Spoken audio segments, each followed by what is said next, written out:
Hey there, and welcome. Welcome to our Christmas quilt along that we are starting now, and we are going to be doing a new block every 2 weeks so that we've got a quilt finished by the beginning of December, and we might even get it quilted by Christmas. That just depends on each individual. I won't be quilting it here with you, but we will be making the block.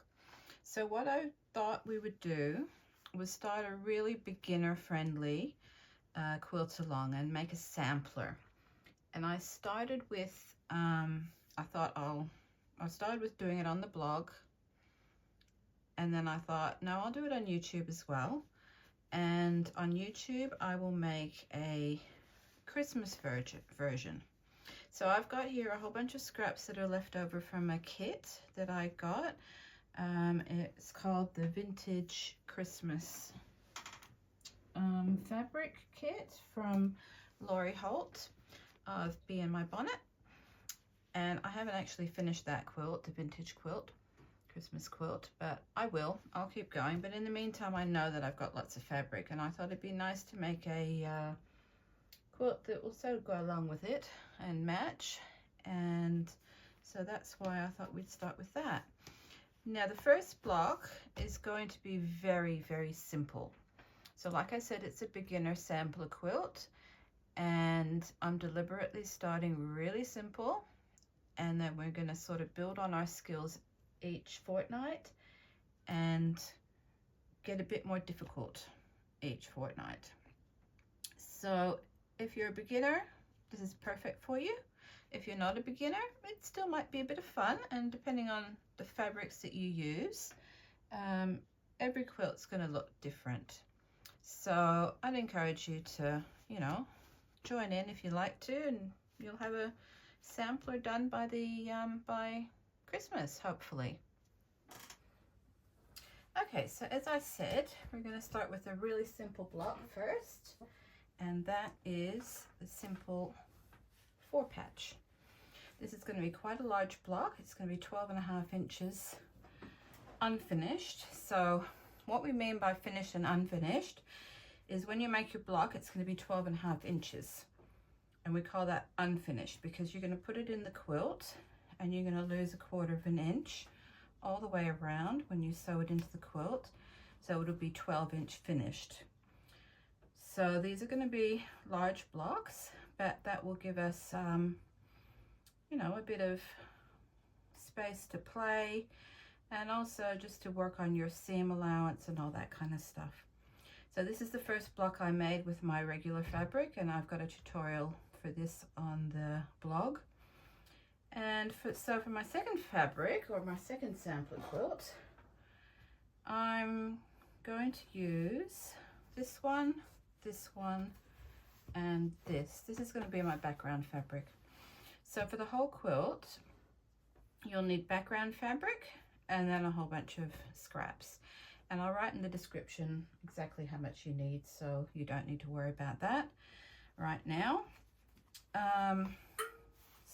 So we're going to start the first block with these 3 fabrics. So I'm going to put all of these away.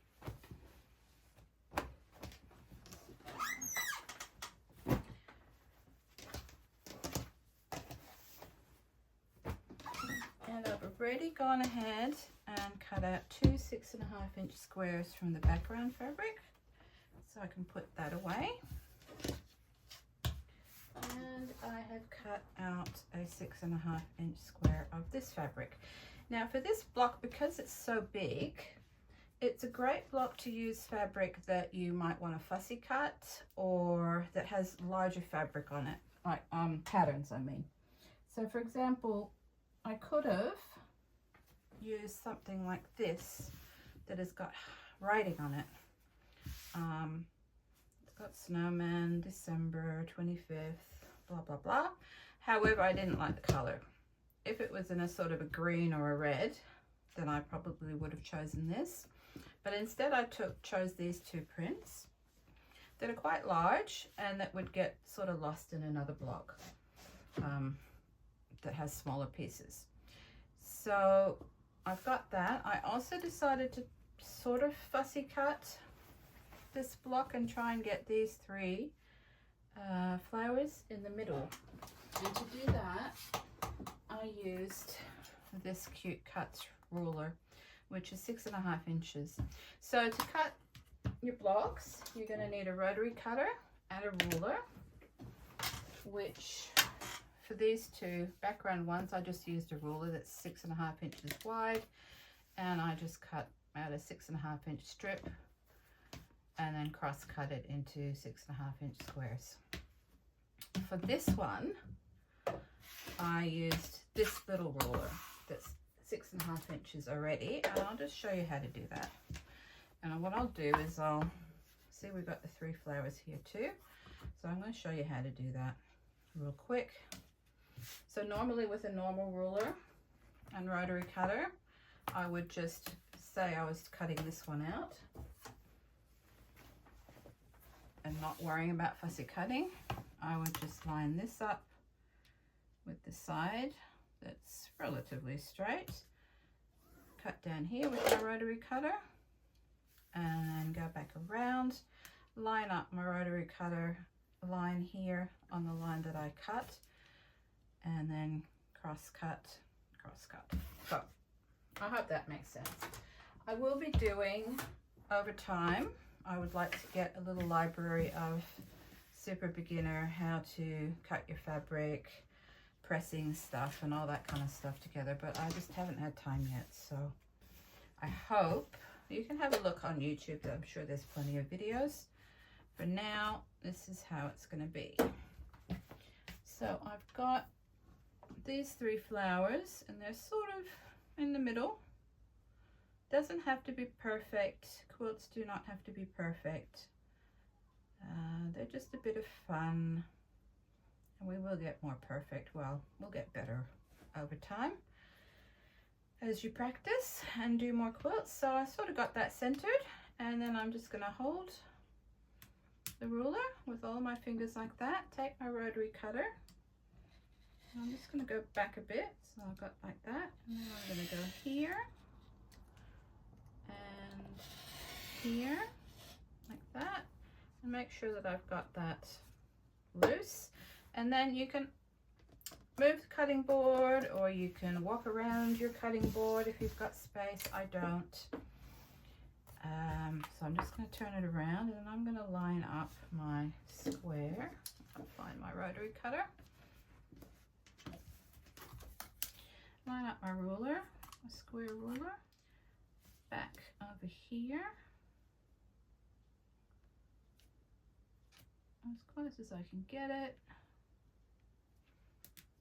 and then again hold like that. I'm just going to cut right off the edge, and this I'm going to use for something, don't ask me what. And here we have our 6.5 inch square. So that is what you're going to need. So you can go and cut 4 6.5 inch squares, 2 of the background fabric and 2 sort of feature fabrics, I'm calling them. You could also just do 4 feature fabrics. You don't even have to do a background fabric. Obviously we're going to put it together like this, just like we did this block here.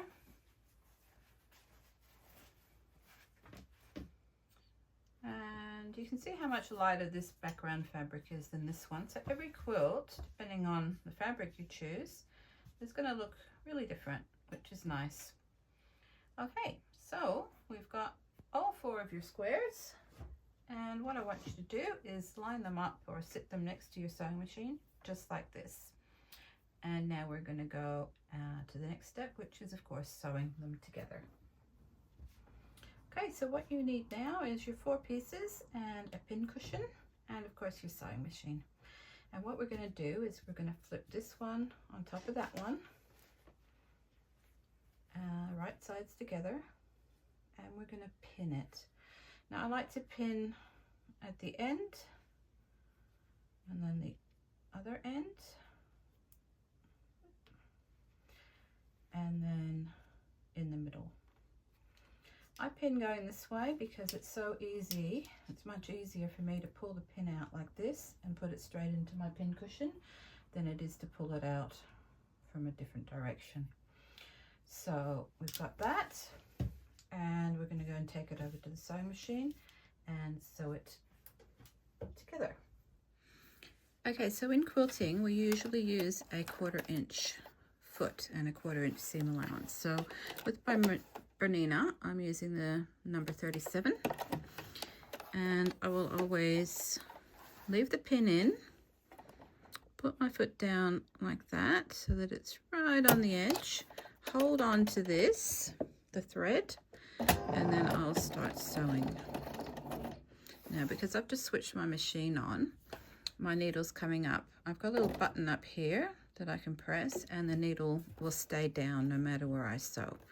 So now that I've got that attached there, I'll pull my pin out, put it in my pin cushion, and I will keep sewing slowly until I get pretty close to the next pin. I'll pull that one out, put it in my pin cushion. By the way, I do have a tutorial on these pin cushions. They're really easy to make and they're so handy. And then we'll keep sewing.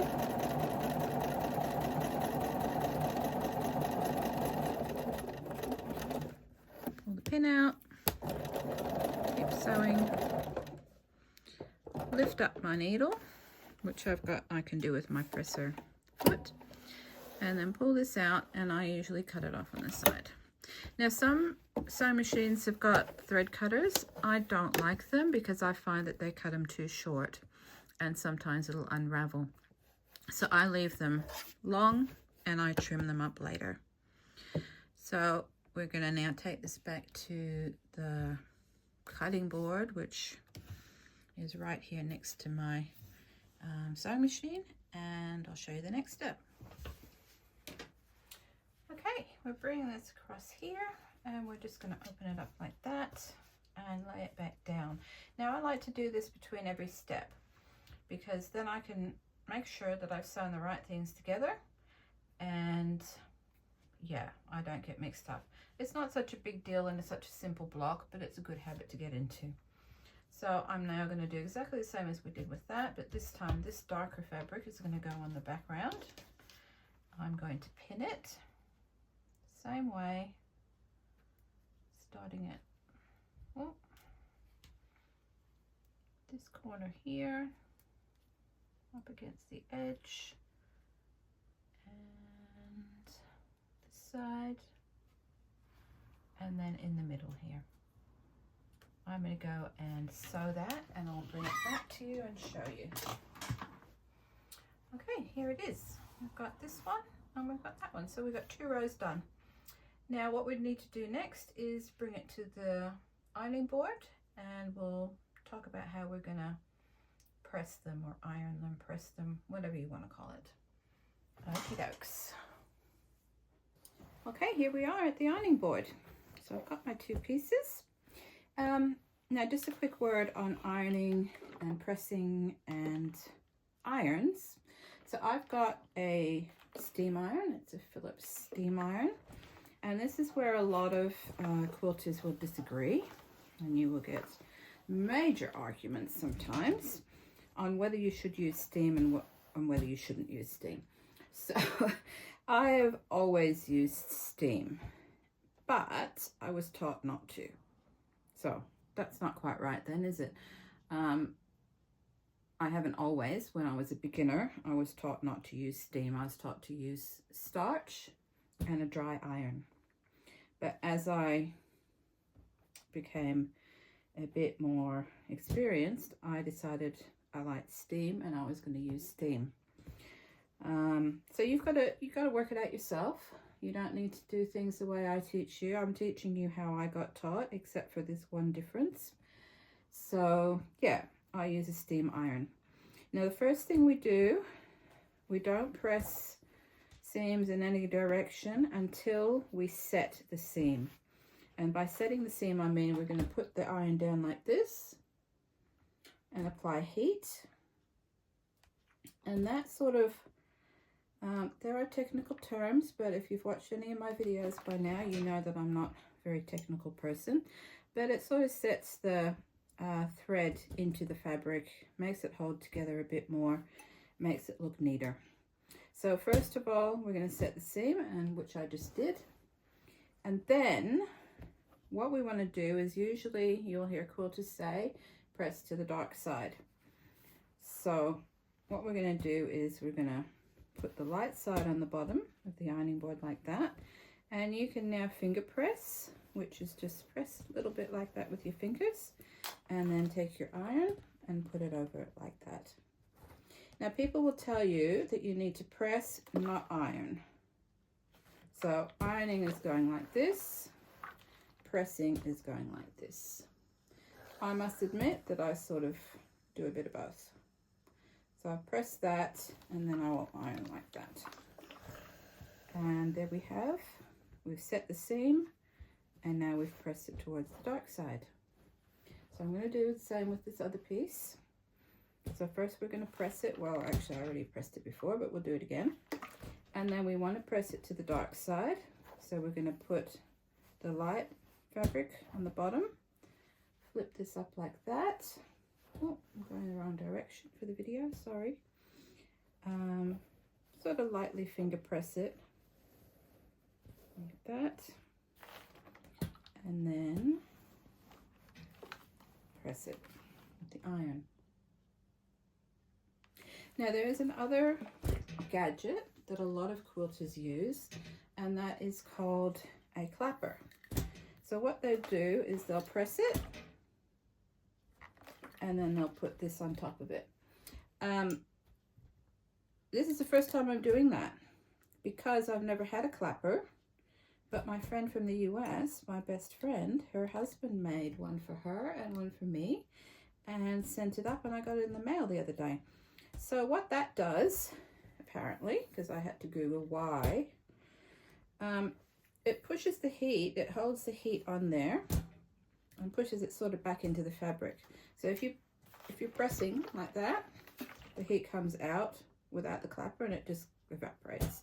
If you're pressing like this and then put the clapper on it, it'll sort of keep the seam flat and push the heat back in, and it will make for a crisper seam. So I'm told. So there you go. You can buy clappers. I've just never bought one before. I don't know why. So I'm looking forward to seeing what difference this makes in my quilting. All right, so that's a bit about pressing and ironing, and we've got 2 rows. We'll take that back to the cutting board and we'll keep going.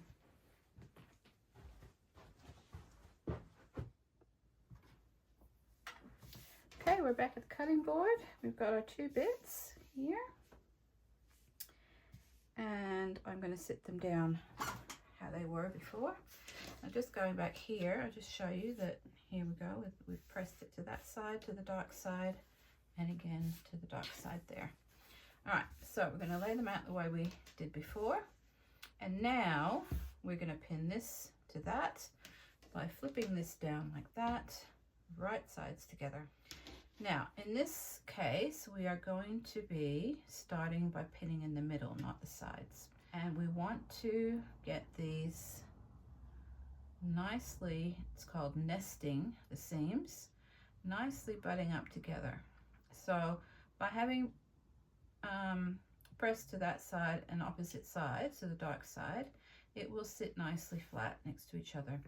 You can tell by wiggling it around. If you put this on top of that, like the 2 seams on top of each other, you can feel that there's a bump. If you don't have it close enough, so you've got it like that, you can feel that there's a hole. So you can easily feel when you've got it nested up together. And then what I like to do is I take a pin and I put it in the left seam, and then I go on a diagonal to the right. So I'm holding down each of these. Now you can get pins, and I did get these the other day, and they're called double pins. So if you wanted to, you could use one of these, and it's the same principle. You're putting it in, I hope you can see that. It's a bit tricky to use, but it's kind of holding down, if I did it properly, both of those, but I have made a mess there. I prefer to just use one pin, nest the seams up together nicely, put it in this side and put it in that way. But I would suggest you try for yourself. You might really like these double pins. They might work well for you. So have a go. Maybe one of your friends might have a set and you can give it a go. But really you can just do it like this. I've been doing that all my years of quilting. And then once we've got the middle pinned nicely, we're going to go to the sides, pin them, that one, and then over here, pin that in place. And then I still want one here and one there. So we're going to go to the middle and the middle. All right, now it's pinned. We're going to take it over to the sewing machine and sew it together. All right, once again, we're using a 1/4 inch seam and we're starting off the edge of the fabric, sort of. So I don't know if you can see, but I've got, hang on, let me put it down here. So the fabric is underneath these two bits, but it's not really underneath the needle. But my first stitch is going to actually go into the fabric. I'm going to hold on to the threads and I'm going to slowly start sewing. Pull this out.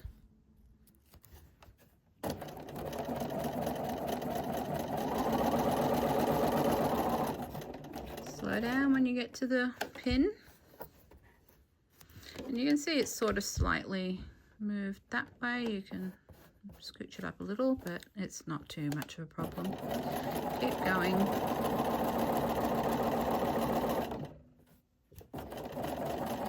Now it's important when you get to this center pin that's holding both those sides of the seams down that you go as close as you can, and I like to go right up one more, and just, you'll get better at this, and then I'll pull out the pin. So get as close as you can to the pin and then pull it out and keep sewing. Now I do, full disclaimer, I do run over pins. And a lot of quilters will tell you that's a no-no too. So for example, now I will just go ahead and run right over my pin.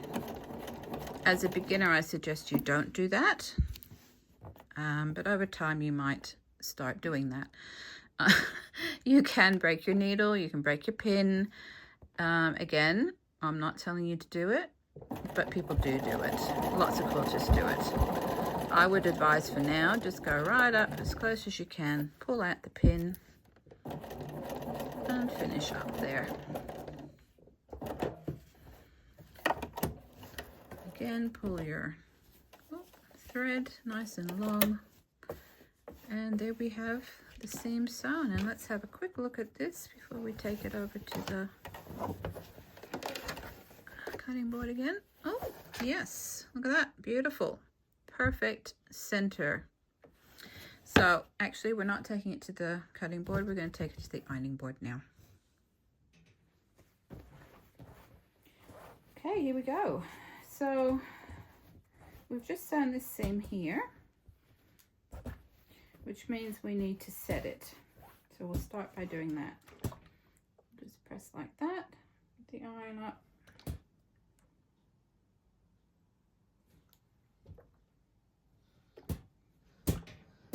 I'm just going to give it all a nice little press there. All right, now there's, as you can see, we need to, if we're pressing to the dark side, we've got a dark side there and we've got a dark side here. Now there is a handy dandy little trick you can do to get both of these pressing towards the dark side, but because this is a beginner's video, we are not going to do that.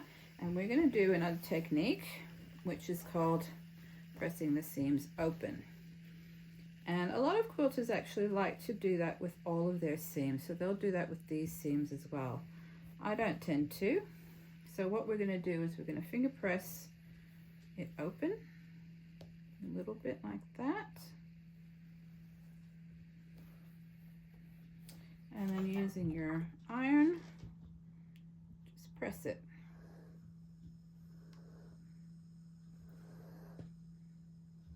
And I'm lifting it and then putting it back down again. And look at that, I should put the clapper on, shouldn't I? There you go, the clapper is on. I have no idea how long to use the clapper for. Anyway, so there you have it. That's that, and let's turn it around the other way. And at this stage, I just give the whole thing an iron, which I'm probably not supposed to do, but hey. Just like that. Press, iron, whatever works for you. And let's take the block over to the cutting board and have a good look at it. Okay, and here's our finished block. Super simple, but it's a good block to do as alternating blocks in a quilt, and often you'll have them in another quilt block, but smaller, obviously. You could, if you wanted, do a bit of embroidery or a bit of applique on that. We might look at that later in the year, but for now, this is it. So that's our Christmas block.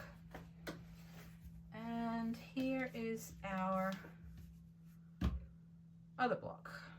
Well, my other block, because I'm doing two. So this is the one I'm doing on my blog, and this is the one I'm doing here on YouTube.